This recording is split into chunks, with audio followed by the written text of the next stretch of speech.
Perfecto. Bueno, entonces, la idea es plantear la charla en dos grandes bloques, por razones obvias. En la primera, exponer lo que es el planteo de Robert Nozick en el capítulo, en la primera parte de Anarquía, Estado y Utopía, que es una defensa, digamos, del Estado mínimo, y una exposición teórica de cómo surgiría un estado mínimo a partir de un hipotético estado de naturaleza de tipo lockeano, digamos, eso lo vamos a ver un poquito más adelante. Y luego, en la segunda parte, me concentraré en las críticas que le hace Murray Rothbard a la tesis, digamos, o al planteo nozickiano, en un artículo que aparece en 1977 en el Journal of Libertarian Studies, digamos, que se llama Robert Nozick y la concepción inmaculada del Estado, ¿sí? Entonces, con estos dos textos es que nos manejaremos en este ratito que dure la charla, ¿sí? Entonces, lo primero, sí, acá hace un poco de frío. ¿Sí? Lo primero que me parece interesante resaltar es enmarcar un poco al autor, digamos, a Robert Nozick, ¿sí?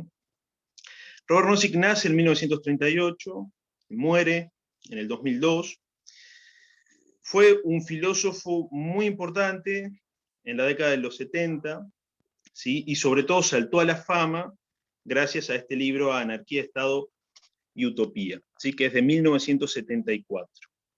¿Sí? El libro es concebido, por un lado, digamos, la finalidad de Nozick en este libro es múltiple, ¿sí? Pero básicamente dos.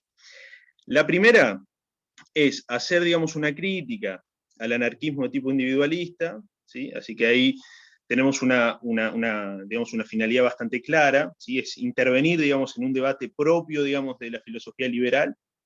Eso sería básicamente la primera parte del libro, es decir, la parte dedicada a cuestionar, digamos, la filosofía anarquista. La segunda parte, digamos, que sería como la más relevante y por la cual Nozick obtiene mayor trascendencia y mayor relevancia, es la crítica que le hace a la teoría de la justicia de John Rawls, ¿sí? Que es, digamos, Rawls escribe 2 años antes, en 1972, un libro famosísimo, digamos, que revolucionó la filosofía política anglosajona y la filosofía moral anglosajona, que se llama Una teoría de la justicia, y en él Rawls expone, digamos, una concepción de la teoría, digamos, de la justicia como equidad, ¿sí? A partir de un estado, digamos, inicial de ignorancia. En fin. Entonces él plantea una determinada concepción de la justicia, en donde obviamente la presencia del Estado es fundamental, sobre todo para realizar ciertas prácticas redistributivas, y Nozick obviamente critica esa teoría de la justicia y es, a mi entender, la crítica más sistemática y más relevante a la teoría rawlsiana, y básicamente es, desde el punto de vista liberal, es la crítica más articulada y más coherente. Y por último, en la tercera parte de ese libro, Nozick plantea, digamos, ciertas consideraciones sobre la utopía, que creo que son bastante relevantes, sobre todo tomando al Estado mínimo como un marco para la utopía, ¿sí? Después eso, si quieren en la parte, digamos, de comentarios y demás, podemos tratarlo si les parece. Pero el objetivo aquí es enfocarnos sobre todo, y básicamente, en la primera parte del libro, digamos, de Anarquía, Estado y Utopía, donde él desarrolla su teoría del Estado mínimo, ¿sí? Y establece un contrapunto clarísimo con la filosofía anarcoindividualista e indirectamente con Rothbard, ¿no? Si bien él, en el prólogo de Anarquía, Estado y Utopía, él habla que 6 años antes de la publicación de ese libro, él tuvo unas conversaciones muy importantes con Rothbard y que lo llevaron o lo inclinaron, digamos, hacia la filosofía anarcoindividualista, ¿sí? Pero él toma una posición bastante clara en lo que respecta a la legitimidad del Estado, particularmente a la legitimidad del Estado mínimo, ¿sí? Y que obviamente no puede ser aceptada por, digamos, ningún anarquista individualista, y por eso es la crítica que le hace Rothbard. Pero para comenzar, digamos, Nozick comienza su libro, digamos, Anarquía, Estado y Utopía, con una frase muy famosa, digamos, una frase muy contundente, que es la siguiente: los individuos tienen derechos, dice Nozick, y hay cosas que ninguna persona o grupo puede hacerle sin violar esos derechos, ¿no? Entonces, este es el punto de partida teórico de Nozick, y que en definitiva es el que va a estructurar todo el desarrollo de la primera parte. ¿Por qué? Porque lo que quiere demostrar Nozick es que a partir de un estado de naturaleza puede surgir un estado mínimo a través de un proceso de mano invisible y sin que ese proceso suponga la violación de ningún derecho de tipo individual, ¿sí? Entonces, ese va a ser, digamos, el marco o el camino o el cauce por el cual, digamos, transitarán todas las reflexiones de Nozick sobre el surgimiento de un estado mínimo, ¿sí?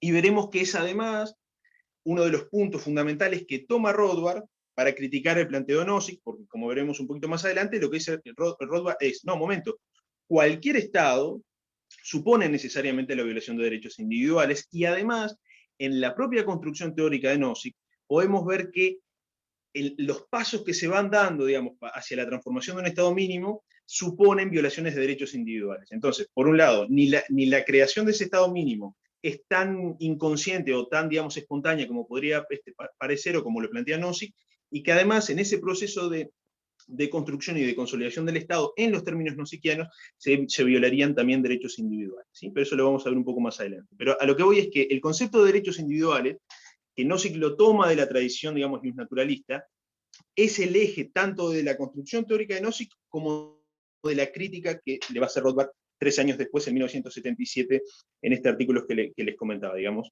llamado Robert Nozick y la concepción inmaculada del Estado, ¿sí? Entonces, en el fondo, la discusión es esa, es decir, si la construcción del Estado, o si la consolidación del Estado, o el surgimiento del Estado puede hacerse sin violar derechos individuales, o si, por el contrario, cualquier proceso de consolidación o construcción del Estado supone necesariamente violaciones de derechos individuales, ¿sí?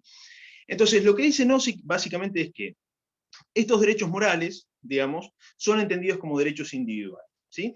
Y que son derechos que preceden, digamos, al Estado o a cualquier tipo de organización política o institución política ilegal, ¿sí?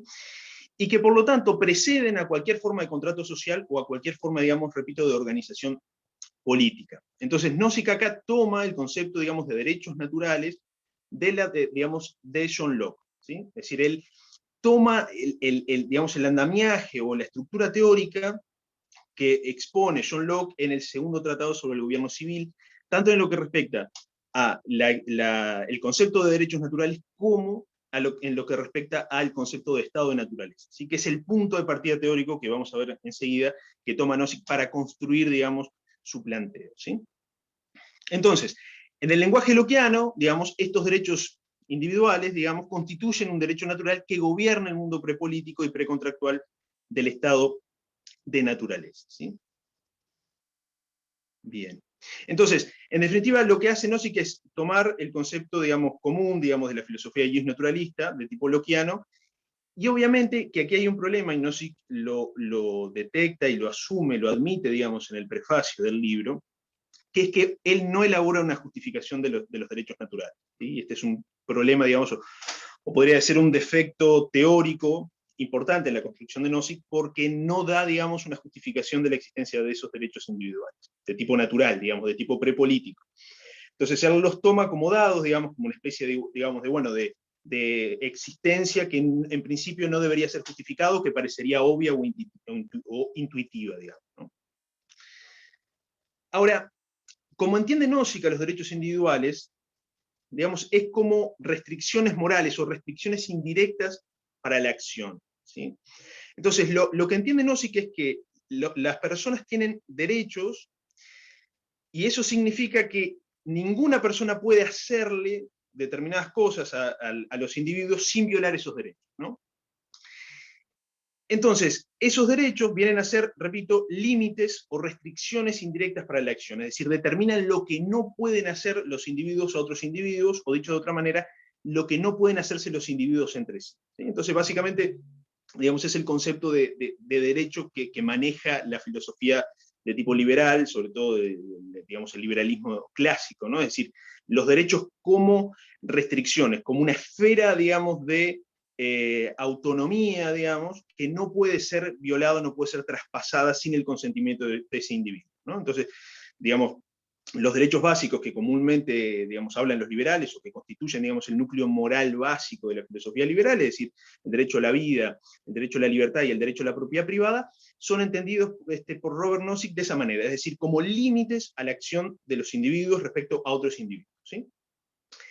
Y obviamente que aquí, digamos, Nozick toma el concepto kantiano, digamos, o la filosofía kantiana, en el sentido de que, digamos, sobre todo, digamos, el primer imperativo categórico, en la medida de que los individuos no pueden ser tratados como medios, ¿sí? Es decir, los individuos son fines en sí mismos, digamos, y por lo tanto, en la medida que tienen estos derechos por el mero hecho de ser individuos, digamos, por su dignidad natural, digamos, o por su dignidad moral intrínseca, los individuos no pueden ser instrumentalizados, ¿sí? No pueden ser usados como medios para conseguir determinados fines.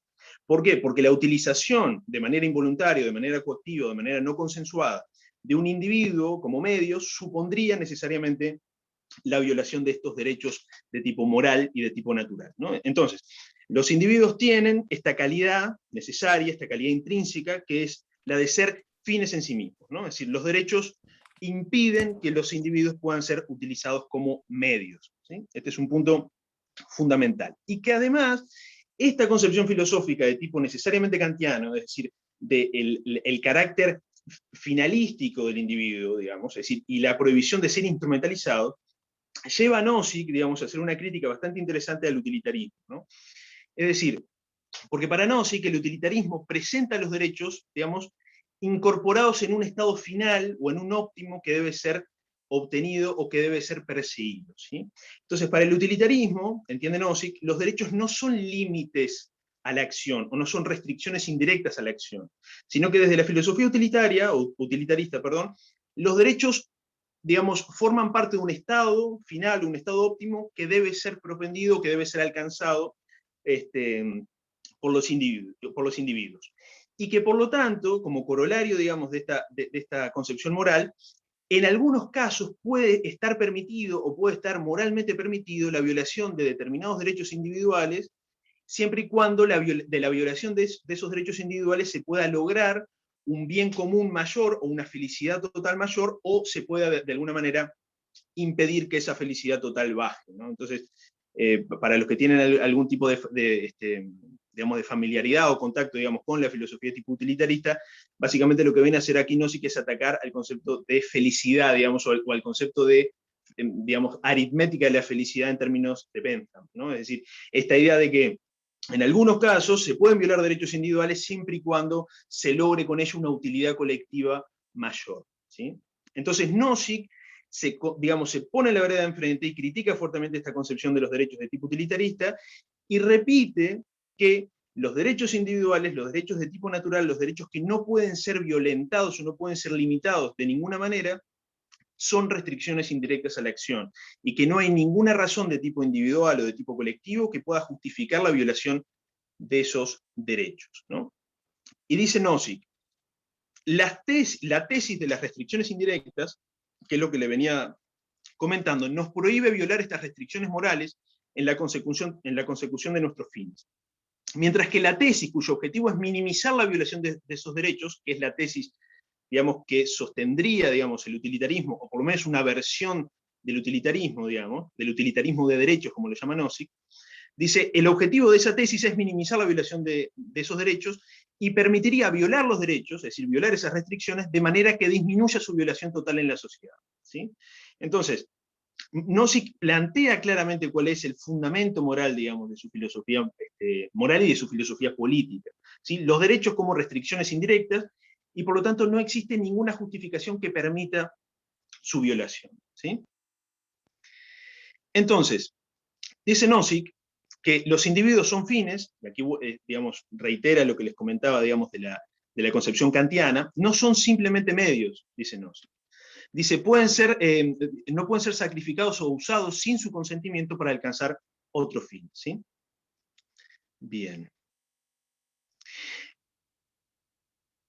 Entonces, los individuos nunca van a poder ser utilizados como medios, ¿sí?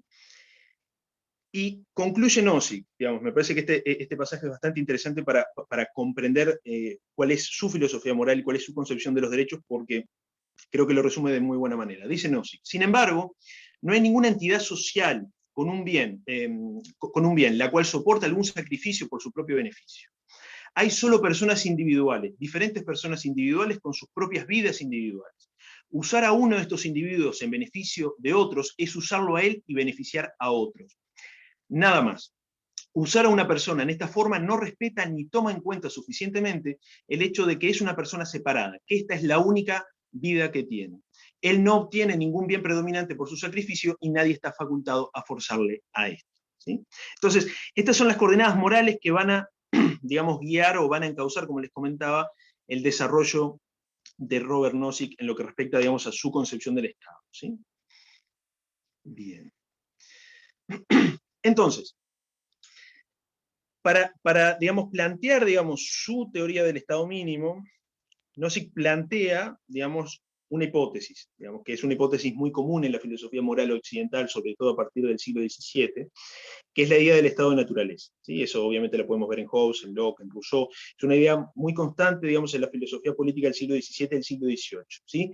La idea de una situación prepolítica, es decir, previa al Estado, que sirva como instrumento teórico para, de alguna manera, analizar cómo surge el Estado, cómo puede surgir el Estado, ¿no? Entonces, obviamente que la idea del estado de naturaleza no supone otra cosa que los individuos sin Estado, sin organizaciones políticas, sin instituciones públicas, digamos, ¿sí? O sea, individuos que separadamente intercambian, guerrean, pelean entre sí o interactúan sin ningún tipo de marco teórico, perdón, sin ningún tipo de marco legal, más allá de los derechos inherentes o propios al derecho natural, ¿sí? Entonces, Nozick dice, en la página 7 concretamente, viene al inicio de la obra, dice: mis conclusiones principales sobre el Estado, dice Nozick, son que un Estado mínimo, limitado a las estrechas funciones de protección contra la violencia, el robo y el fraude, de cumplimiento de contratos, etc., se justifica. Que cualquier Estado más extenso violaría el derecho de las personas de no ser obligadas a hacer ciertas cosas, y por lo tanto no se justifica. Que el Estado mínimo es inspirador, así como correcto. Dos implicaciones notables son que el Estado no puede usar su aparato coactivo con el propósito de hacer que algunos ciudadanos ayuden a otros, o para prohibirle a la gente actividades para su propio bien o protección. Entonces, el punto de partida de Nozick, digamos, para poder justificar esta tesis, porque es una tesis fuerte, es decir, para Nozick el Estado mínimo es moralmente justificado. Y la manera que tiene Nozick para construir, digamos, esta justificación es partir del estado de naturaleza que les comentaba recién, ¿sí?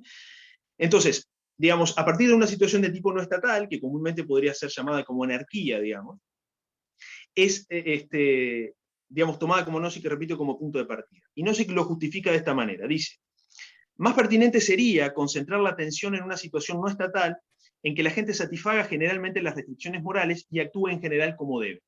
Si se pudiera demostrar que el Estado fuera aún superior a esta muy favorecida situación de anarquía, la mejor que realísticamente se puede esperar, o que el Estado surgiera por un proceso que no implicara pasos de un modo moral no permitidos, o que constituyera una mejora si surgiera, esto proporcionaría un fundamento racional para la existencia del Estado. Y esta es la finalidad de Nozick, es decir, encontrar un fundamento racional para la existencia del Estado. Esto justificaría el Estado, dice Nozick, ¿sí? Entonces, esta es la finalidad de Nozick, que repito, insisto en esto porque es fundamental, es decir, todo el esfuerzo teórico que hace Nozick es para demostrar un punto, que es que el Estado mínimo es moralmente justificado. Y vamos a ver en un ratito que una de las principales críticas que le hace Rothbard es que en definitiva es imposible justificar de manera moral al Estado, y mucho menos en los términos que lo hace Nozick, ¿sí? Entonces, Nozick parte, digamos, como les comentaba hace un minuto, del concepto lockeano de estado de naturaleza, es decir, de un conjunto de individuos libres, digamos, que interactúan sin ningún tipo de limitación más allá de las propias del derecho natural, es decir, respetando este conjunto de derechos naturales que tienen cualquier tipo de individuo, ¿sí? Entonces, en un estado de naturaleza, digamos, los individuos van a juzgar si sus derechos fueron violados o si no fueron violados, si entienden que hubo una agresión o que no fueron agredidos, y por lo tanto se van a autodefender, ¿sí? Y este es un concepto fundamental. En el estado de naturaleza, al no existir un Estado o al no existir ningún tipo de aparato coactivo que pueda brindar servicios de seguridad, los únicos que se pueden proteger son los individuos de manera autónoma, ¿sí? Los individuos no tienen, digamos, ningún tipo de protector externo, ¿sí? Cada individuo estaría actuando de manera individual, de manera autónoma, defendiendo sus derechos. Pero el problema, dice Nozick, es que la aplicación privada, y esto es Nozick textual, dice, la aplicación privada y personal de los propios derechos conduce a contiendas, a series interminables de actos de represión y de exigencias de compensación, ¿sí? Entonces, este problema, digamos, conduce, dice Nozick, a el surgimiento de asociaciones de protección, ¿sí? Pero para eso hay que explicar un poquito más. Lo que dice Nozick es que la forma en la que los individuos pueden proteger, digamos, sus derechos, puede adoptar varias formas en un estado de naturaleza. La primera es que, como les comentaba recién, los individuos de manera autónoma y de manera individual se defiendan, digamos, según su parecer o según, digamos, su conocimiento. Digamos. Ellos interpretan y autoevalúan, digamos, de manera libre, si fueron agredidos o si no, y actúan en consecuencia. La otra forma es que los individuos se puedan agrupar de manera más o menos espontánea, digamos, para salir en defensa de otros individuos si sus derechos son violados o si es agredido de alguna manera. Pero lo que dice Nozick es que ese tipo de asociación más o menos espontánea se va a enfrentar con dos grandes problemas. El primero es que todos los individuos tienen que estar listos para salir en defensa de otro individuo o de otro miembro de esa asociación si él lo requiere, ¿sí? Y este punto lleva necesariamente al otro problema, que es que cualquier miembro podrá llamar a sus asociados sin tener que justificar de alguna manera la pertinencia de ese reclamo o exigencia. Es decir, los individuos, los otros miembros de la asociación no van a poder exigirle ningún tipo de justificación, sino que si el individuo dice yo estoy agredido o fui agredido, por lo tanto vengan a mi ayuda, los individuos no van a poder, o los otros miembros de la asociación no van a poder exigirle demasiada justificación, ¿sí? Y entonces, esto genera un problema, y Nozick lo justifica de esta manera. Dice, estas asociaciones espontáneas, digamos, no desean estar sometidas a la voluntad de sus miembros pendencieros o paranoicos, para no mencionar a aquellos miembros que podrían intentar, a guisa de autodefensa, hacer uso de la asociación para violar derechos de otros. Y además, como una complejidad extra, dice Nozick, surgirán dificultades y dos diferentes miembros de la misma asociación disputan llamando cada uno a sus compañeros para que vengan en su ayuda. Entonces, lo que dice Nozick es que para solucionar estos problemas, y en virtud, digamos, del principio de división del trabajo, los individuos, para no tener que estar continuamente a disposición, digamos, para defenderse a sí mismos, digamos, o para defender a otros, es que van a surgir, digamos, en el mercado servicios, digamos, u organizaciones empresariales que estén destinadas o estén especializadas en brindar servicios de seguridad, ¿sí? Y esas, digamos, agencias van a ser llamadas agencias de protección o asociaciones de protección en los términos de Nozick, ¿sí? Bien. Entonces, del mismo proceso de intercambio surgirán espontáneamente estas asociaciones que obviamente van a brindar un servicio como cualquier otro y van a cobrar un precio, y los individuos van a desligarse, digamos, de toda esa carga que supone tener que estar continuamente autodefendiéndose o tener que estar a disposición de los demás para acudir a su defensa, ¿sí? Bien.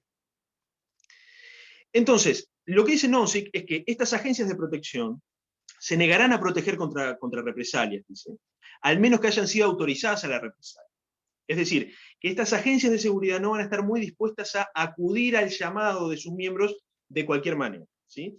¿Por qué? Porque si no quedaríamos en el mismo problema, digamos, de esas asociaciones de tipo más espontáneo. Entonces, las asociaciones de seguridad o de protección que van a surgir van a tener un interés muy grande en, por un lado, prohibirle a sus miembros el ejercicio de sus derechos de manera autónoma, es decir, la represalia privada.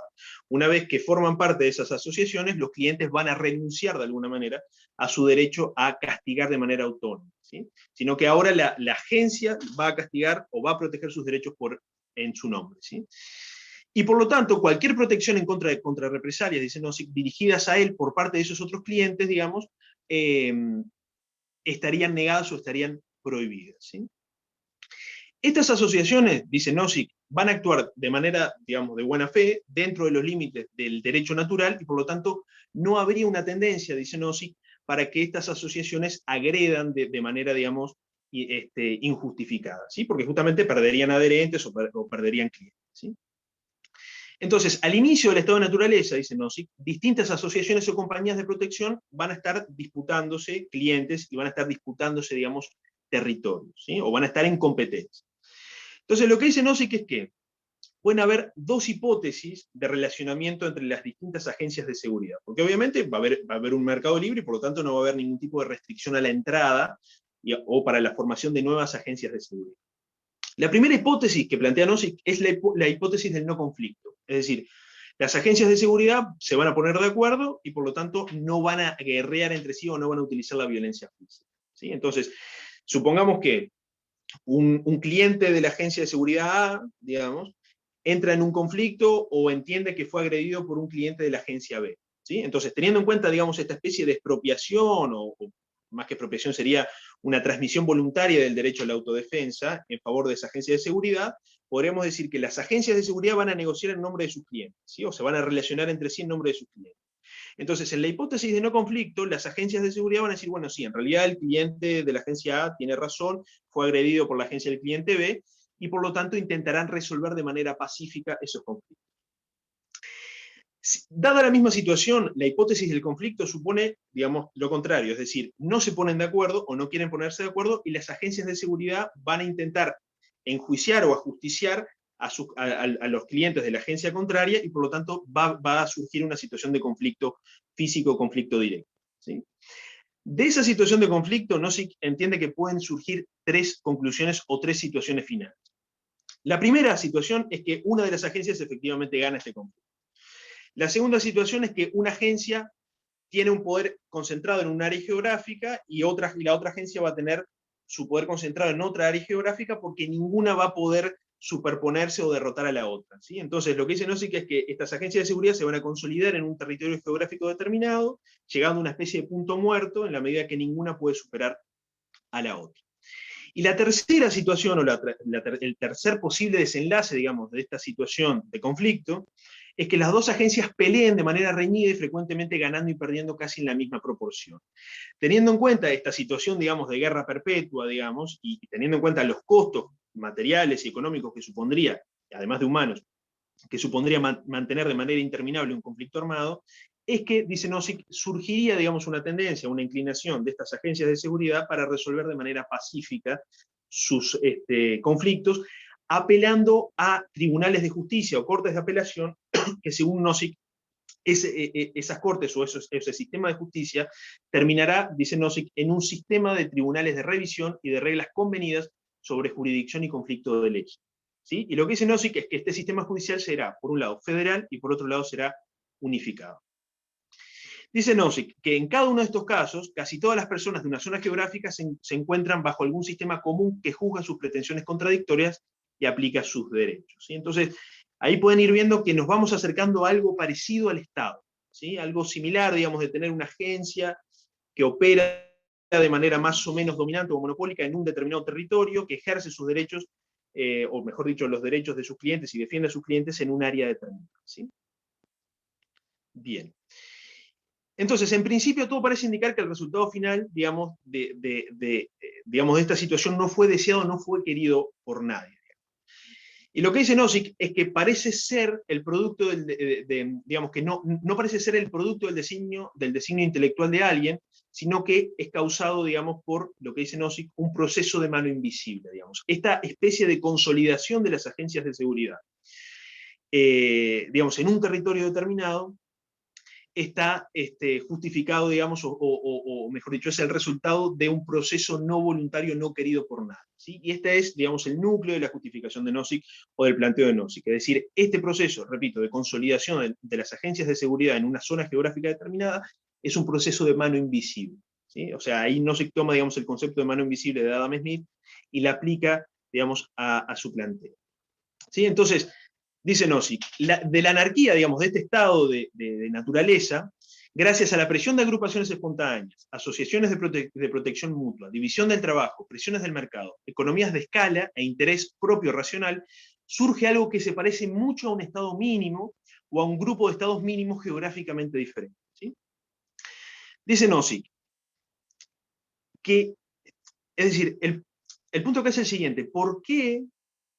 Y este es un punto interesante, que después Rothbard en su crítica lo va a apuntar, y me parece que las críticas que le hace ahí son más que válidas.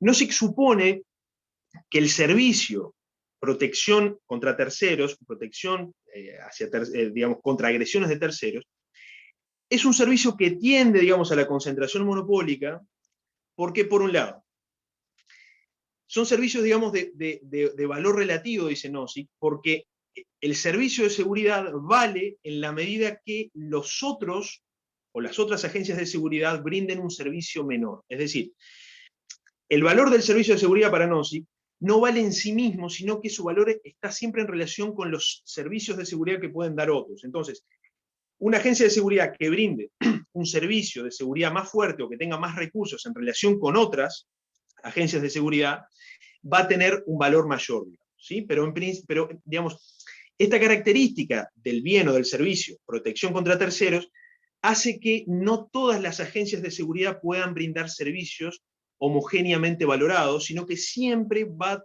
digamos, a primar una sobre otra, ¿sí? Porque siempre una agencia va a brindar servicios de seguridad mejor que otras, y por lo tanto los clientes o los individuos tendrán, digamos, una tendencia a irse o a contratar masivamente los servicios de seguridad que brinde la agencia con más capacitación digamos, o mejor armada con recursos, digamos, y con hombres y demás. Y por otro lado, a diferencia de otros productos, dicen, no, que son competitivamente evaluados, los servicios de seguridad no pueden coexistir con otros en competencia. Dice Nozick que la naturaleza de los servicios lleva a las agencias no solo a competir por el patrocinio de clientes, sino que también lleva a violentos conflictos entre sí, porque el valor según Nozick, del servicio de protección contra terceros viene dado por la eliminación de los competidores. Justamente por esta cuestión, digamos, del valor de tipo relativo, o que la evaluación del valor de los servicios de seguridad siempre se hace en comparación con los competidores, según Nozick, ¿no? Obviamente, y esto es más que discutible, y Rothbard, como veremos un poquito más adelante, lo apunta, me parece muy correctamente. Entonces, las agencias de seguridad van a tener un interés muy grande en consolidar un monopolio, en ser las únicas que brinden servicios de seguridad o que brinden un servicio de seguridad mucho mejor que las demás. ¿Sí? Entonces, esa tendencia monopólica, según Nozick, es natural o connatural a los servicios de seguridad. Y por otro lado, dice Nozick, que el valor del producto menor, en relación con el valor del producto máximo, declina desproporcionadamente con el número de personas que compra el producto máximo. Un poco relacionado con esto. Es decir, si todos compran, o si, digamos, la inmensa mayoría de la población o de los individuos compra los servicios de una agencia, se desvalorizarán, digamos, automáticamente los servicios de las otras agencias, ¿sí? ¿Por qué? Dice Nozick. Porque los clientes no se mantendrán decididos por el menor bien, porque siempre querrán el mayor bien, digamos, o el bien que le dé la mayor utilidad, y las agencias en competencia serán atrapadas en una espiral descendiente, digamos. Es decir, que en definitiva las agencias de seguridad van a tener que estar compitiendo o guerreando entre sí para poder brindar la mayor cantidad de servicios o la mejor calidad de los servicios y poder obtener la mayor cantidad de clientes, teniendo en cuenta, digamos, esta característica de el bien protección contra terceros, ¿no? Entonces, estas características, según nos explican, digamos, estas posibilidades o estas hipótesis del conflicto y del no conflicto que vimos anteriormente, y explican, digamos, como les comentaba, esta tendencia monopólica, digamos, o hacia el monopolio propia, digamos, del mercado de seguridad contra terceros, ¿sí? ¿No? O del servicio de protección contra terceros.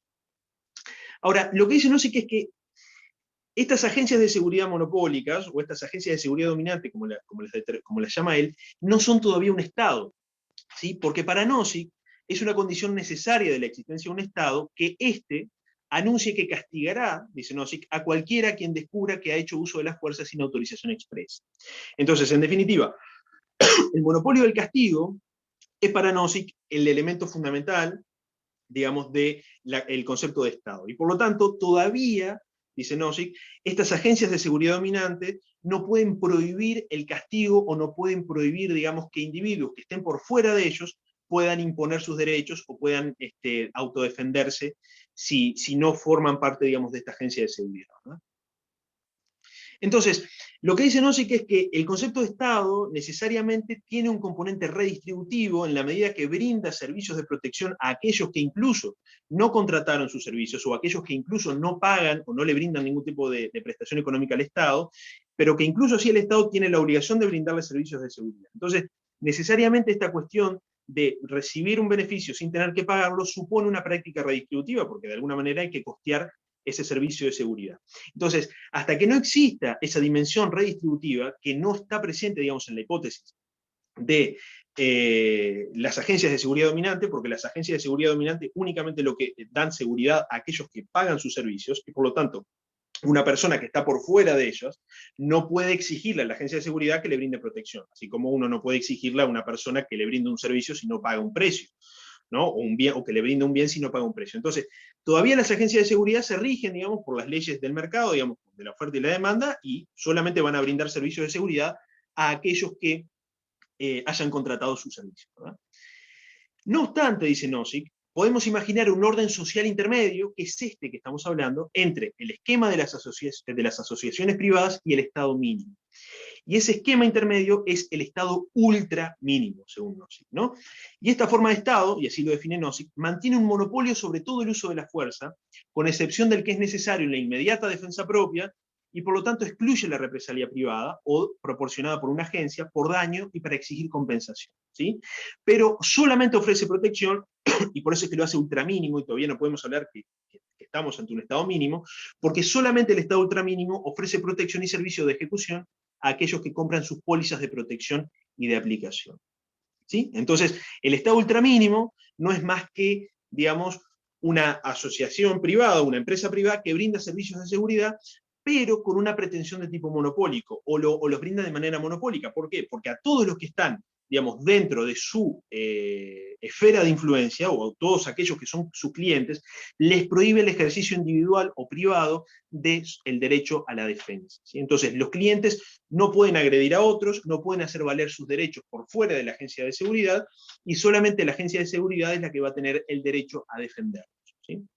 Obviamente que en este esquema de Estado ultramínimo, la agencia privada dominante, la agencia de seguridad dominante, no les va a impedir a los individuos que se defiendan en casos urgentes, digamos, o en casos de una agresión inminente que solamente puede ser rechazado o solamente puede ser repelida por el individuo. Pero fuera de esos casos, que serían los casos, digamos, de legítima defensa, si hay una agresión inminente, quieren matar a un cliente de la agencia de seguridad, esa agencia no les puede impedir, obviamente, que se defiendan. Pero en todos los casos en donde existe alguna especie de diferencia temporal entre la agresión y el reclamo o el castigo de la agresión, toda esa inmensa cantidad de casos dentro del universo de posibles hipótesis van a estar necesariamente monopolizadas o canalizadas por la agencia de seguridad.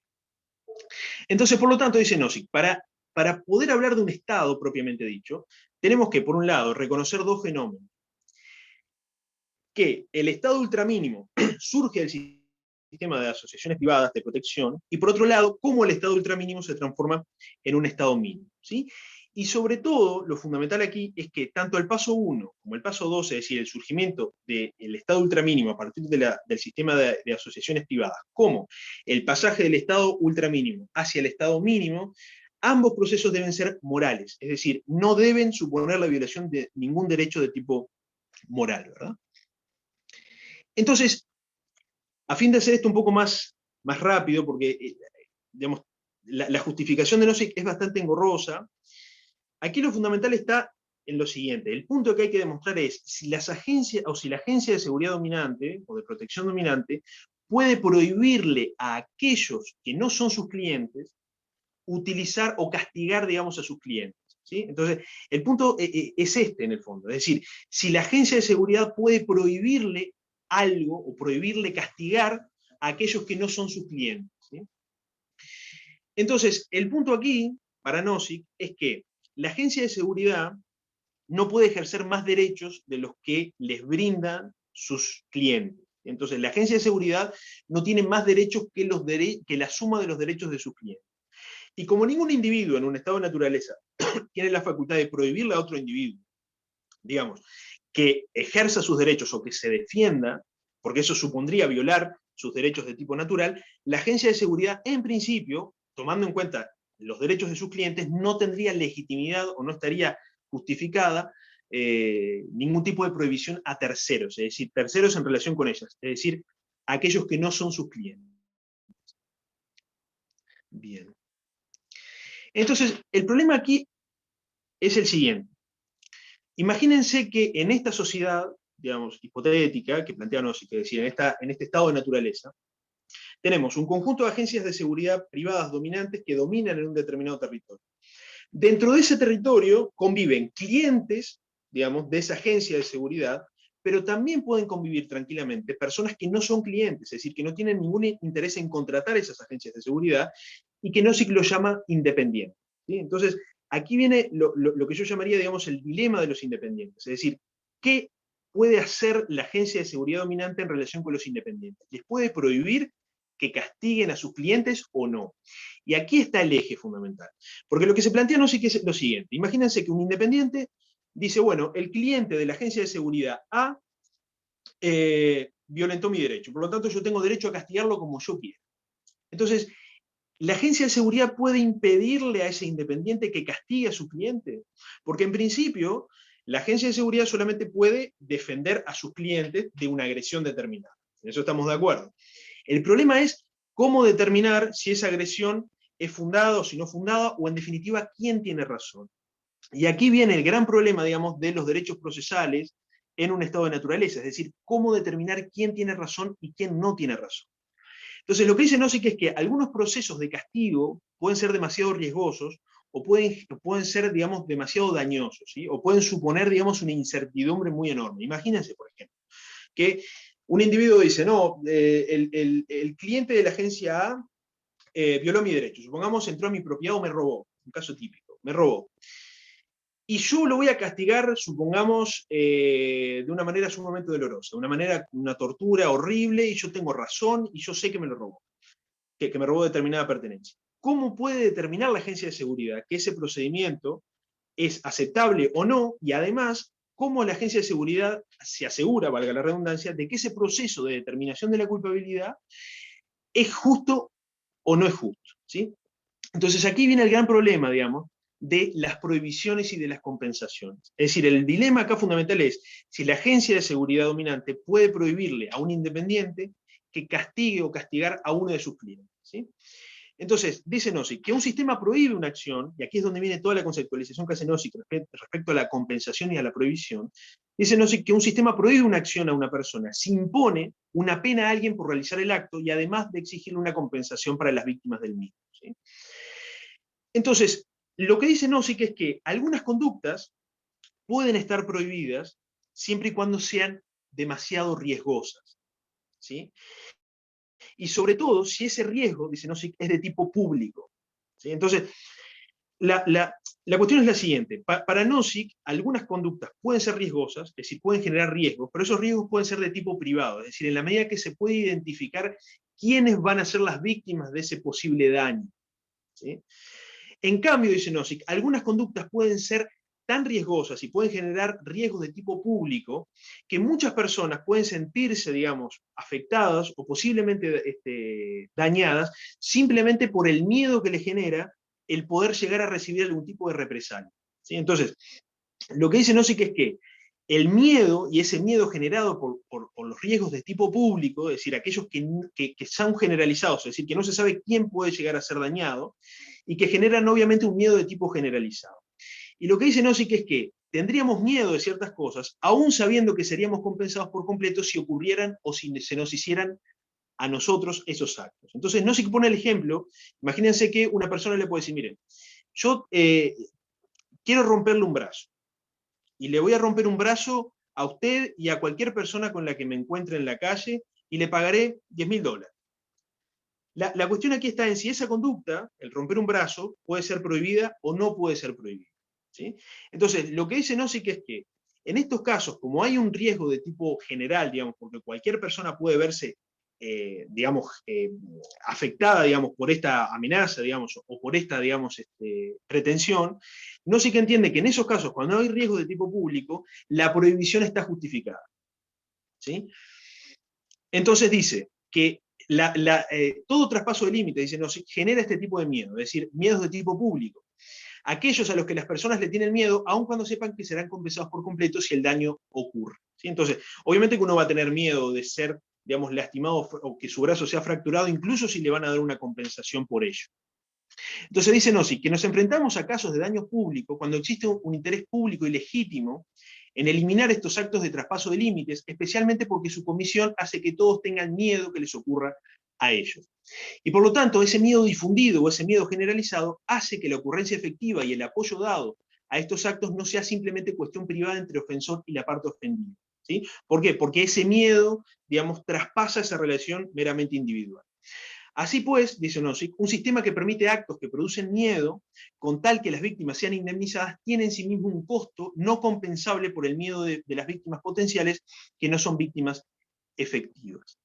¿Sí? Entonces, el miedo justificaría para Nozick la prohibición de determinadas conductas que son riesgosas, pero que generan riesgos de tipo público. ¿Sí? O sea, no riesgos limitados o por lo menos cognoscibles.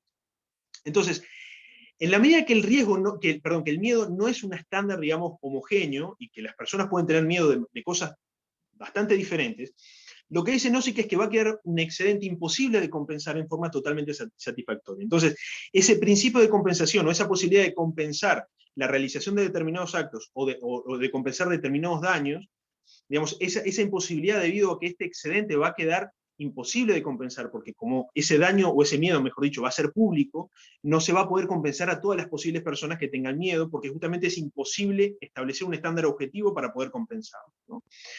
Entonces, dice Nozick, un sistema que permite traspasar los límites con tal de que una indemnización se pague implica el uso de personas como medios. Entonces aquí volvemos a conectar con el concepto de derechos individuales que plantea Nozick. Es decir, hay ciertas conductas que no pueden permitirse, incluso si puede dársele una compensación a ese individuo. Y obviamente esas prohibiciones supone el prohibir determinadas conductas que afecten derechos individuales. Por más que una persona pueda recibir una compensación, permitir esas conductas significaría permitir que las personas puedan ser utilizadas como medios. ¿Sí? Entonces, esto es lo que justifica para Nozick, digamos, el principio, digamos, todas estas cuestiones de compensaciones y de prohibiciones y de riesgos, es lo que justificaría para Nozick que las agencias de seguridad prohíban la realización de procedimientos riesgosos, poco ciertos o poco claros sobre sus clientes. Es decir, la agencia de seguridad tendría, en principio, derecho a que sus clientes sean enjuiciados o sean tratados de una manera no riesgosa o mediante procedimientos no riesgosos y procedimientos con una cierta certeza y con una cierta seguridad. Entonces, lo que dice Nozick es que todo individuo tiene derecho a ser procesado o ser enjuiciado o ser tratado de una manera no riesgosa, es decir, a través de pasos estructurados, racionales, justificados y sobre todo conocidos de antemano. Entonces lo que dice Nozick es que en la medida que todo individuo tiene derecho a ser tratado de esta manera, es decir, básicamente, todo individuo tiene derecho a que su culpabilidad se demuestre mediante procesos previsibles y no riesgosos, es que la agencia de seguridad, en virtud de esos derechos que tienen sus clientes, es que puede prohibir la realización de procedimientos riesgosos. ¿Por qué? Porque generan miedos públicos, o riesgos públicos, mejor dicho. ¿Por qué? Porque todos sus clientes van a tener miedo de ser enjuiciados o ser tratados por un independiente de una manera riesgosa. Entonces, la agencia de seguridad, según Nozick, va a estar legitimada o va a estar facultada para prohibir que sus clientes sean enjuiciados o sean procesados mediante procesos de tipo riesgoso. ¿Por qué? Porque generan riesgos de tipo público. Y por lo tanto, sus clientes serían tratados como medios. Por lo tanto, la agencia de seguridad tiene derecho a que sus clientes no sean tratados como medios. ¿Por qué? Porque sus propios clientes tienen ese derecho. Entonces, la agencia de seguridad, repito, no tiene para Nozick más derechos de los que tienen sus propios clientes. ¿Sí? Bien.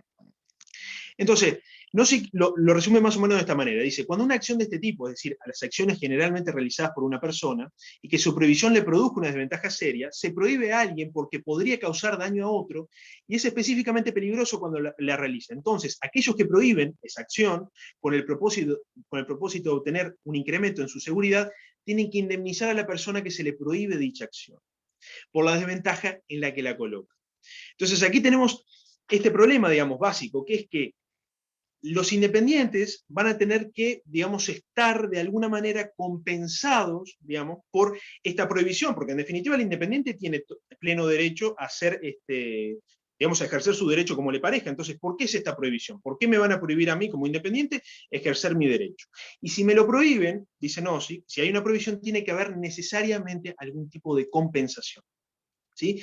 Entonces, Dice Nozick, que la agencia de protección dominante puede reservarse el derecho de juzgar cualquier procedimiento de administración de justicia que vaya a aplicarse a sus clientes, y por lo tanto, determinar los estándares en los que, digamos, según ella, este procedimiento es seguro y este procedimiento no es seguro. Y por lo tanto, prohibirle a los independientes aplicar procedimientos de tipo riesgoso.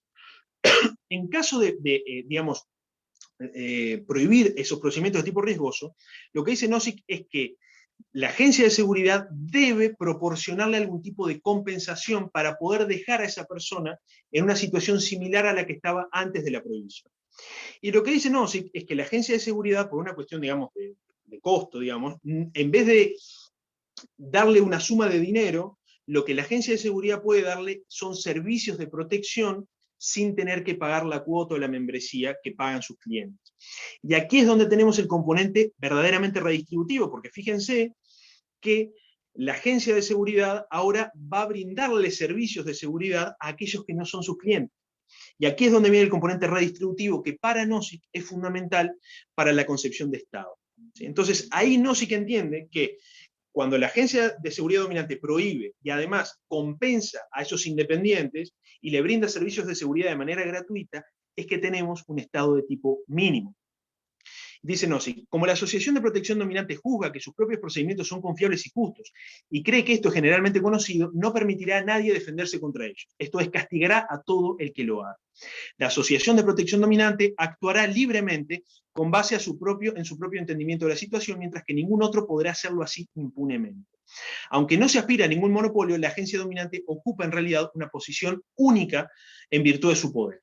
Ella y solo ella impone prohibiciones a los procedimientos de administración de justicia cuando considera que le conviene. No pretende tener el derecho de prohibir a los otros en forma arbitraria, solo pretende tener el derecho de prohibir a cualquiera usar efectivamente procedimientos defectuosos sobre sus clientes. Y esta situación, que si bien no constituye un monopolio jurídico, sí constituye un monopolio de hecho. Y para Nozick tenemos entonces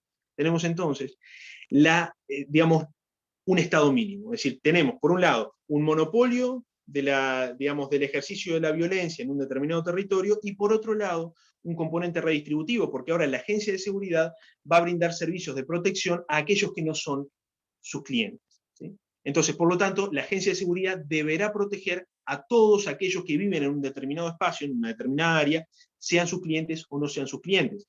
¿Por qué? Porque los independientes van a tener como recompensa, digamos, o como compensación de su prohibición de ejercer procedimientos de tipo riesgoso, que eso, como bien dice Nozick, va a quedar al arbitrio de la agencia de seguridad dominante, van a tener como recompensa servicios de seguridad. ¿Sí? Entonces, este es básicamente el planteo de Nozick. ¿Sí? Ahora, el planteo que le hace Rothbard, o la crítica que le hace Rothbard, me parece que es muy interesante, y luego digamos, de comparar o de sopesar una y otra, me parece que queda bastante claro que Rothbard tiene razón, en el sentido que el planteo de Nozick tiene bastantes defectos. Rothbard estructura, digamos, sus críticas en dos grandes bloques. Por un lado, críticas de tipo general, y por otro lado, tipos de crítica o críticas de tipo individual o más específico a lo que es el planteo o el desarrollo de Nozick en particular. Respecto a las críticas de tipo más general, lo que dice Rothbard es lo siguiente. Por un lado, que no existe ningún estado histórico, o que ningún estado en la historia se formó de la manera que Nozick teoriza. Es decir, en ningún momento hubo un estado de naturaleza, hubo agencias de seguridad privada, hubo una agencia de seguridad dominante, en ningún momento hubo un proceso tan idílico y por eso tan, digamos, inmaculado, como lo plantea Rothbard, porque efectivamente los estados históricos, los estados efectivos, los estados actuales, se construyeron en base a la violencia, el robo, el saqueo, el explotación, ¿no? Entonces, por lo tanto, desde el punto de vista histórico, dice Rothbard, la tesis de Nozick no explica absolutamente nada. Por otro lado, solo un estado mínimo puede ser justificado si surge de una sociedad anarquista de libre mercado, dice Rothbard. Entonces, lo que en definitiva debería plantear Nozick es desmontar los estados actuales, ir hacia una sociedad anarquista, y esperar si efectivamente existe un proceso de mano invisible que conduzca al surgimiento o formación de un estado mínimo. Pero mientras eso no suceda, dice Rothbard, lo que no puede hacerse es justificar los estados actuales que fueron creados o se consolidaron violando derechos individuales a través de este proceso idílico de mano invisible que solamente es teórico, pero que no tiene ningún tipo de asidero o anclaje en el pasado. ¿Sí? Entonces, Nozick, dice Rothbard un poco ironizando, debe convertirse en un anarquista, dice, y esperar a que la mano invisible opere. Es decir, unirse, digamos, a ese reclamo de los anarquistas de, bueno, eliminar todos los estados o eliminar el estado, y bueno, y esperar si efectivamente de la sociedad anarquista surge un estado mínimo de esa manera. Y si ese estado mínimo, en todo caso, podría ser justificado porque no violó los derechos morales de ninguno. Pero incluso, dice Rothbard, incluso si un estado mínimo puede surgir sin violar los derechos de nadie, es decir, a través de una mano invisible, lo cierto es que las teorías del contrato social, que en definitiva Nozick utiliza una versión lockeana, digamos, del contrato social, caen en una falacia evidente. ¿Por qué? Porque para Rothbard, los contratos solamente pueden transmitir derechos disponibles. Y en la medida que los derechos que supuestamente disponen los individuos al momento de formar un Estado son efectivamente indisponibles, porque la libertad es en definitiva la propiedad privada, o sobre todo, particularmente, la libertad y la autodeterminación, la que a través de un contrato se le otorgaría al Estado. Eso es un poco lo que establece cualquier teoría del contrato social, es que en definitiva el Estado es el producto de un contrato. Pero lo que dice Rothbard es que en la medida que los contratos solamente pueden transmitir derechos disponibles, y el derecho a la libertad y a la autodeterminación no es un derecho disponible, el Estado que incluso, digamos, surja de esa manera, a través de un proceso de mano invisible, tampoco estaría justificado porque caería en esa falacia, digamos, propia de las teorías contractuales. ¿Sí?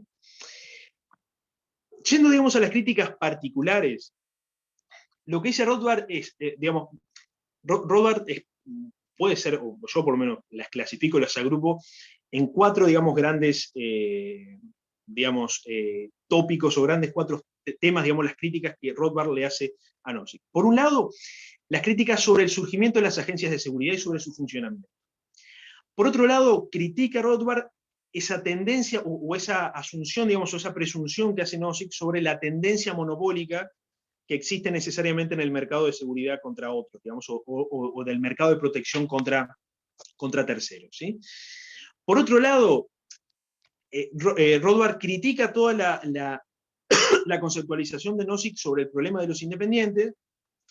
Y por último, Rothbard ataca, digamos, el principio de compensación como mecanismo, digamos, teórico que permite el paso del estado ultramínimo hacia el estado mínimo, ¿verdad? Entonces, yendo a las críticas particulares, lo que dice Rothbard es que Nozick asume que cada una de estas agencias, digamos, le va a requerir a sus clientes, digamos, que no ejerzan de manera privada la represalia, ¿sí? Entonces, lo que dice Rothbard es que esto es una presunción, pero que en definitiva puede no ser así, porque tranquilamente en una sociedad de libre mercado, en una sociedad anarquista de libre mercado, las agencias de seguridad pueden brindar o pueden exigir distintas cosas, y no necesariamente una agencia de seguridad le va a exigir a sus clientes que renuncien a su derecho a defenderse por sí mismos o a defender por sí mismos sus derechos, ¿no?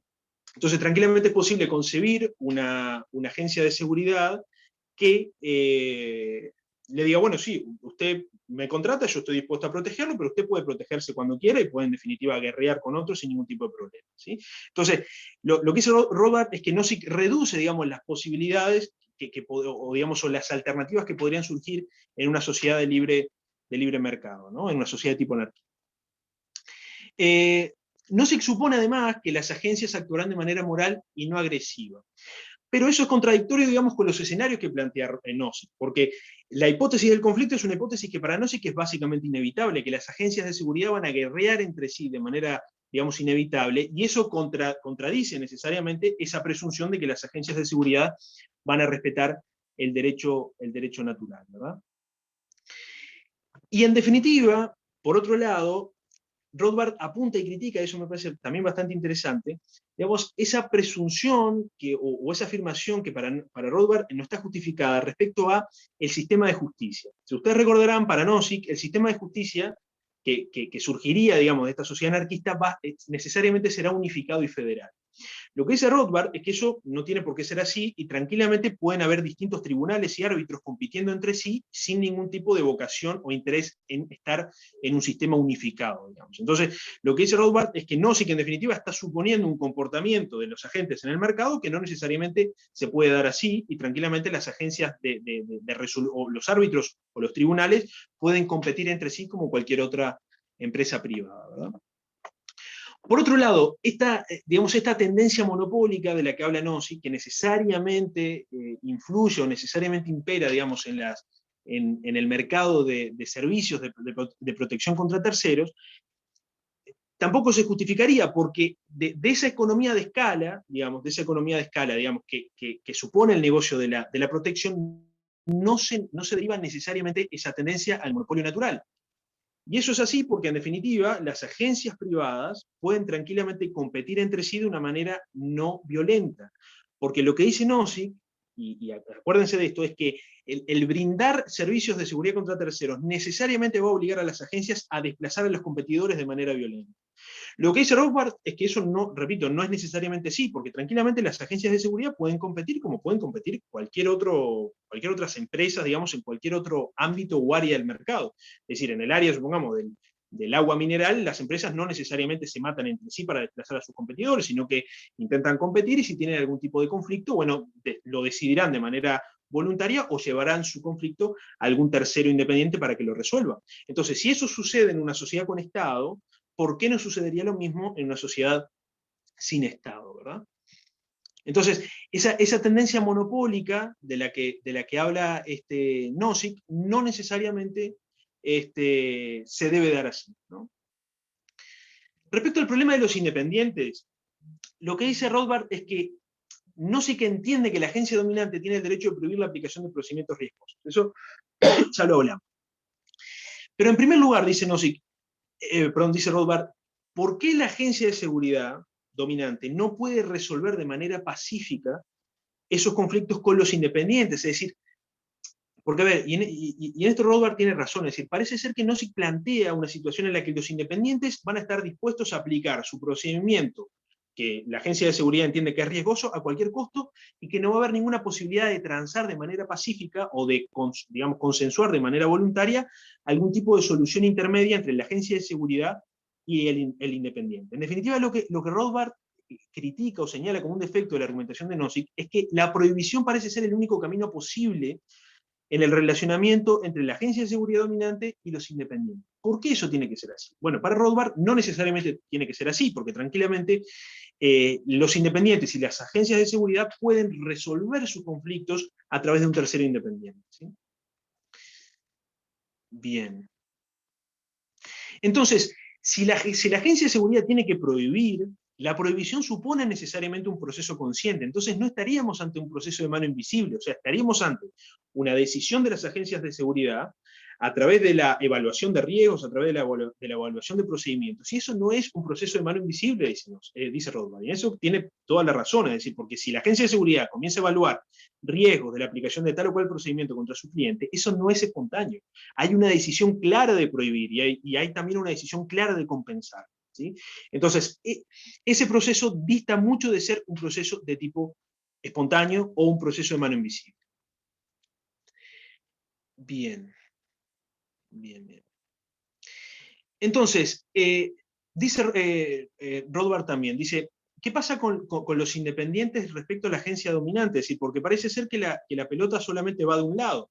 Es decir, ¿pueden los independientes prohibirle a la agencia de protección dominante que aplique procedimientos riesgosos contra ellos? ¿Cuál es en definitiva el límite que tienen los independientes e incluso los propios clientes contra el accionar de la agencia de protección dominante? Porque en definitiva es la misma pregunta respecto a qué protección tenemos los individuos respecto al accionar riesgoso del Estado. Obviamente que podemos decir, sí, hay tribunales de justicia y demás, pero esos tribunales de justicia forman parte del Estado también. Entonces, lo que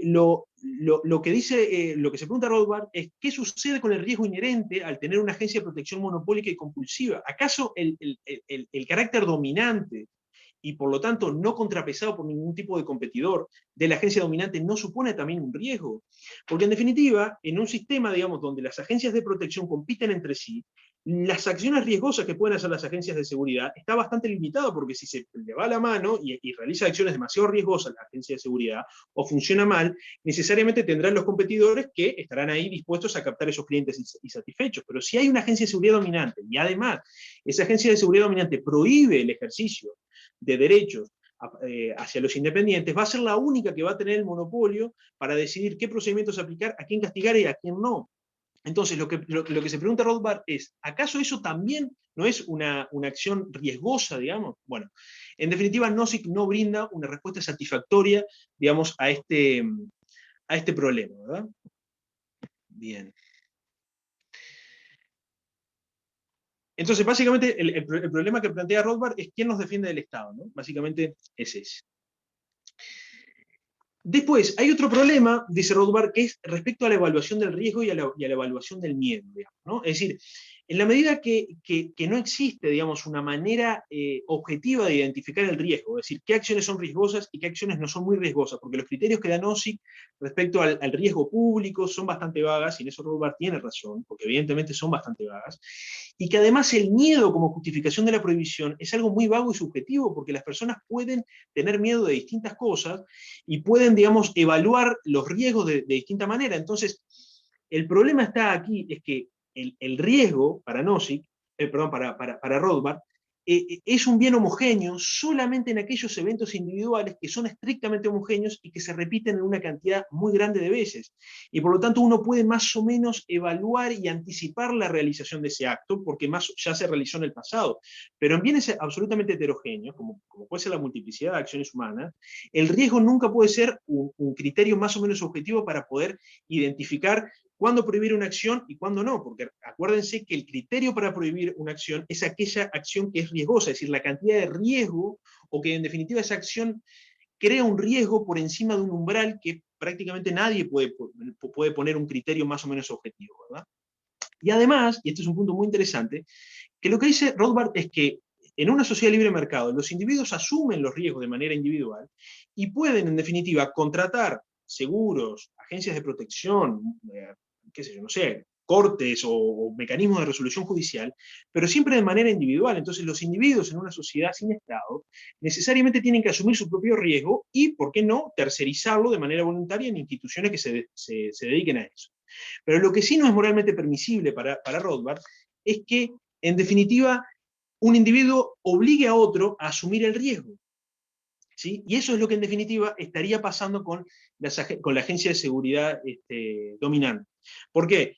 Porque para impedirle que determinadas personas tengan miedo, se le prohíbe a terceros realizar determinadas acciones. Entonces, la carga de la asunción del riesgo se estaría desplazando desde las personas miedosas o de las personas que se benefician, digamos, por la no realización de esas acciones, hacia un tercero, ¿sí? A través de una prohibición. Eso para Rothbard es intolerable desde el punto de vista moral, porque violaría, obviamente, los derechos individuales, porque se le estaría obligando a hacer una persona, o en este caso a no hacer una persona, algo que estaría en contra de su voluntad, ¿verdad?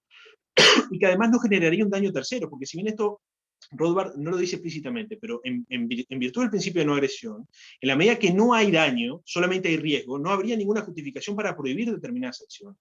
Lo que se podría prohibir con cierta solvencia son conductas dañosas, pero no conductas riesgosas. ¿Sí? Y eso es lo que en definitiva estaría permitiendo Nozick, o le estaría permitiendo Nozick hacer a la agencia de seguridad dominante en virtud de criterios o principios tan vagos como el miedo y el riesgo. ¿Sí? Y después, respecto a la compensación, y aquí con esto voy terminando, lo que dice Rothbard es que, claro, para Nozick el pasaje del estado ultramínimo al estado mínimo es es el principio de compensación, es decir, es la obligación de compensar a aquellos que sufren la prohibición.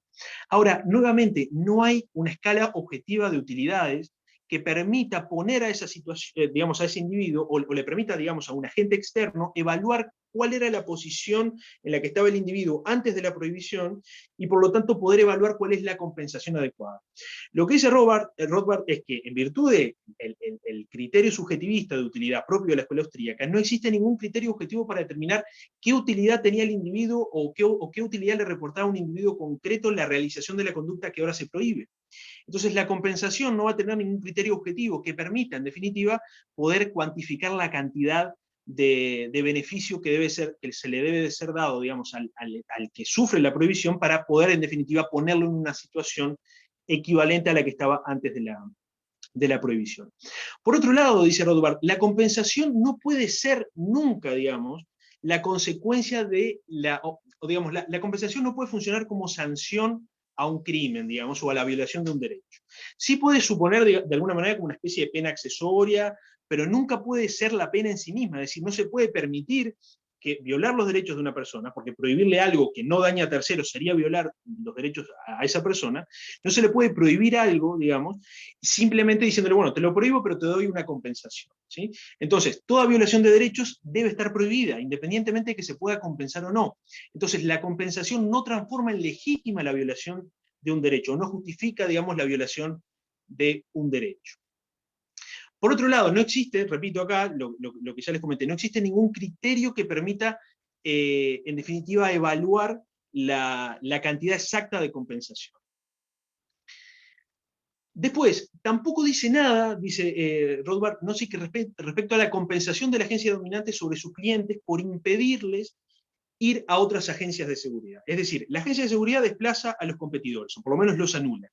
¿Acaso esa privación de la posibilidad de irse a otras agencias de seguridad, es decir, la eliminación de competidores, no le genera algún tipo de daño a los clientes de la agencia de seguridad dominante? En caso de que sea así, digamos, esa prohibición de ir a otros competidores no tiene que ser compensada también. Bueno, esas preguntas para Rothbard no las responde.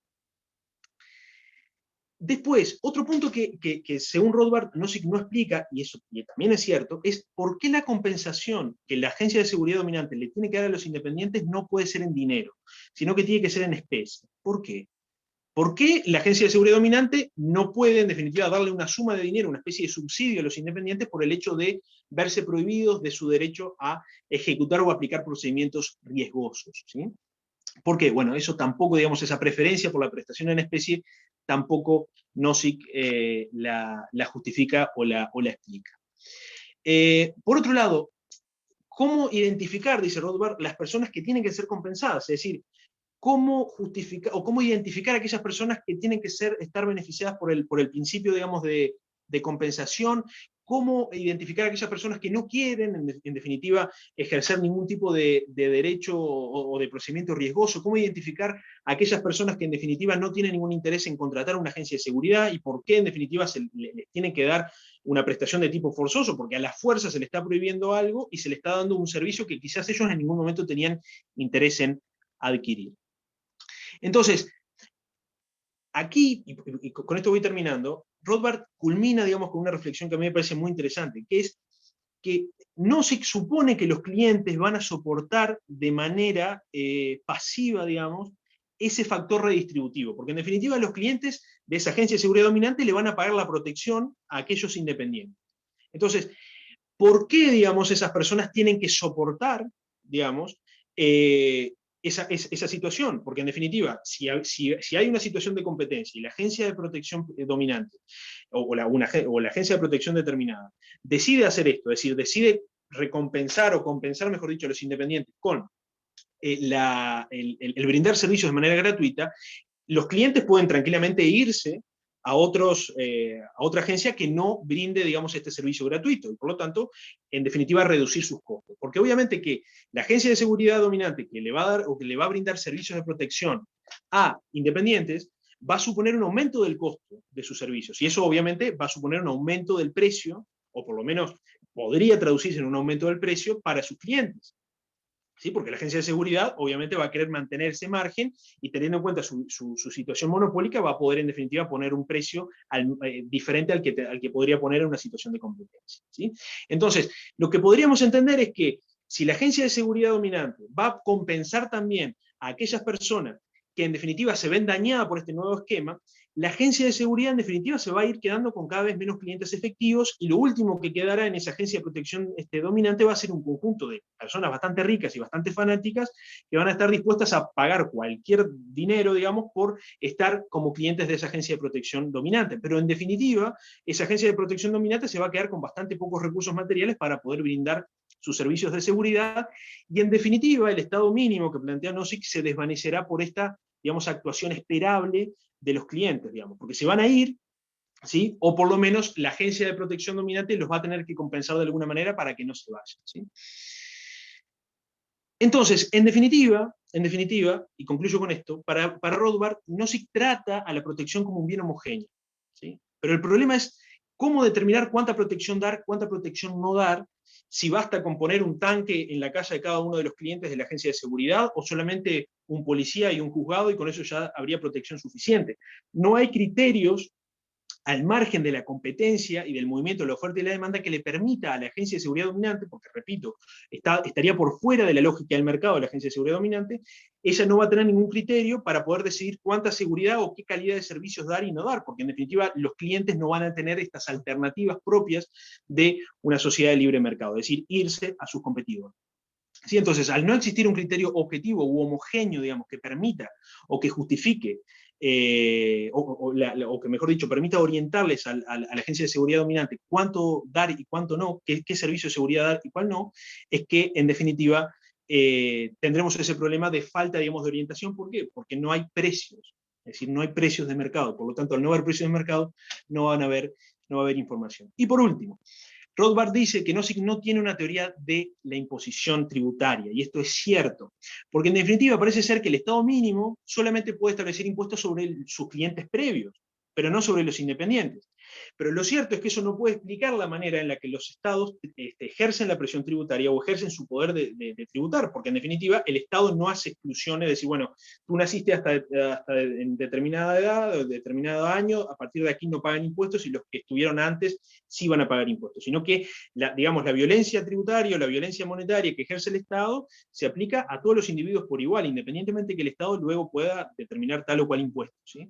Pero en definitiva, Nozick parece ser que el Estado mínimo funcionaría de manera estrictamente tributaria o se financiaría únicamente con aquellas personas que fueron clientes antes de que impusiera la prohibición a los independientes y se transformara el Estado ultramínimo en Estado mínimo. Así que bueno, sería esto. En conclusión, creo que esto está bastante claro, ¿no? Es decir, para Rothbard, la teoría de Nozick es defectuosa desde el punto de vista explicativo, porque no explica la realidad, no explica la historia, no explica los estados actuales, y desde el punto de vista de la construcción teórica interna de la justificación de Nozick, obviamente los defectos son estos que comentábamos, ¿sí? Así que bueno, esto sería todo. Lo que sí les voy a pedir, para la parte de preguntas me estoy quedando prácticamente sin batería, es que me permitan un segundito entrar desde la computadora, porque si no, no vamos a poder hacer las preguntas. Así que por mientras, si quieren, vayan comentando lo que quieran, mientras me dure la batería, y lo vamos charlando. Yo me retiro. Excelente charla, Mati. Un abrazo grande. Por favor, gracias, Maxi.